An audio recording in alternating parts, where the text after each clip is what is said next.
So you're looking to buy a house in 2026, get a yellow legal pad, something like this, spend some time writing down specifically what it is that you're looking for in a house and why you're moving. What really do you need? And what are the real limits that you have? What is your budget? And part of that process is actually starting to work with a lender earlier than later to get a sense of what your financial situation looks like. Do you have a credit union or a bank you normally work with? That's a great place to start. Start having a conversation with them to get a sense of what are the financial constraints you're working with. One of the things you would not want to do is to start off with an unrealistic budget, for example, for the house you're looking for. There are a lot of beautiful homes that I can't afford. It doesn't really do me any good or anyone in my family to drag them to houses that are just way out of our budget. We're going to be disappointed. And when we actually go look at the homes that do fit in our budget, some folks may be disappointed in what we actually can't afford. So again, first, make a list of what it is you really need. Number two, start to get your financial house in order. Now, one of the things you also want to be thinking about is your financial practices at this point. As soon as you start going to talk to a lender, they're going to start looking at the history of what you've been buying recently, what your credit rating looks like, have there been big expenses, big purchases, new lines of credit opened. All of these things can limit your ability to borrow money when it comes time to buying a house. So one of the things to be really mindful of is start talking to a lender and start finding out, get a pre-approval or pre-qualification, whatever they're offering, to get a sense of what your budget range is.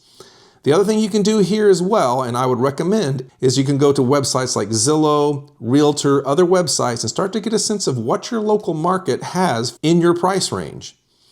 Now, I'm not going to get into the nuances of the pricing of Zillow, but it's close enough to give you a really good start to know about what you can expect to pay in various neighborhoods for various bedroom and bathroom configurations based on the square footage, the age of the construction. So you start to narrow down, these are the types of homes that are really in my price range in the locations or neighborhoods that we really want to live in. And so once you've got a little bit of that under your wing, I think it's worth then considering reaching out to a real estate agent if that's your plan to use one to work on this process. Now, you don't have to use an agent of your own, and I can make another video about how that goes, but there's a lot of advantages to doing so.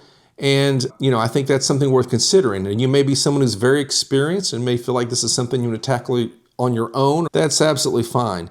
But I think one of the things for many people is finding a real estate agent that they can talk to and start getting them involved with helping you start to learn what the market is. Because what our goal is to start to narrow down with the range of all the houses that are in your market and in the area you're looking to move to, what it is you can afford when something does hit the market.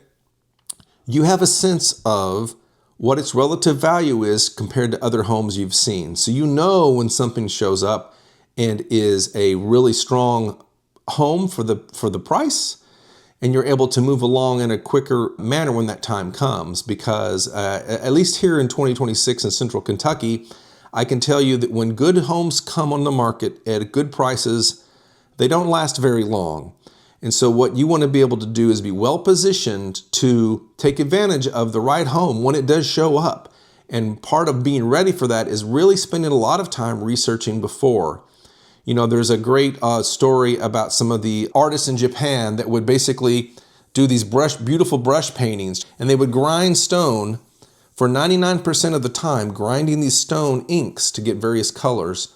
And they grind the ink and grind the ink and grind the ink for 99% of the time. And then at the right moment, they take their brushes, dip in the ink, and just with a quick flourish, make this beautiful painting that just captures the moment. It's very expressive and is right on. But the key thing is that 99% of the time was all preparation.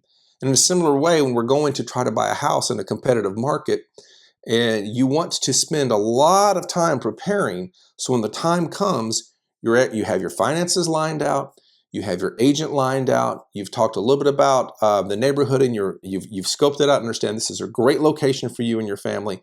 And then when the time comes, you're able to make that last flourish and make that offer and hopefully get that home and be moving there quickly. Thanks.